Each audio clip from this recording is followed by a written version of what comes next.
কস তোরে না চুদলে মামলা তুলবি না তুই। বলেছি আমি আমারে কস আমার তুই অনলাইনে কবি কই থেকে জানোয়ার কোথাকার এই জন্য তোর বাসায় আমারে এই যে বাসায় তুমি আমার কোথাকার বাসায় আসছো কেন? তোমার সাথে আমার কোনো সম্পর্ক স্টুপিড কথা তুই আমার ডাটা ট্রান্সফার কেন করবি তোর মোবাইলে তুই আমারে অজ্ঞান করে আমার মোবাইল থেকে ডাটা ট্রান্সফার কেন করবি তুই স্টুপিডের বাচ্চা জানোয়ারের বাচ্চা তোর বাসায় এনে কাজের লোক ডাকে আনিস আবার জানোয়ারের বাচ্চা কোথাকার তোর বাসায় আমি আসতে চাইছি কখনো তুই আনবি কেন তোর বাসায় আমাকে তুই আমার মোবাইল থেকে আমার ডাটা ট্রান্সফার কেন করবি তুই জানোয়ারের বাচ্চা আমি আমার ফ্রেন্ডের সাথে ঘুরতেই পারি না স্বাভাবিক তুই ওই ভিডিও ফটো কেন তুই তোর সাংবাদিক বন্ধুদেরকে দিবি স্টুপিডের বাচ্চা কিছু হয়নি আম্মু, কিচ্ছু হয়নি আম্মু।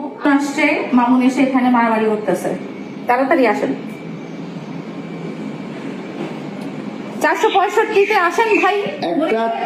একটা দুইটা মামলা না 5টা মামলা করছে এই মহিলা আমার নামে এই জবরজাত মহিলা আমার নামে 5টা মামলা করছে 5টা মামলা কইরা আমার যেমনে মন চায় সেমনে নাচাইতেছে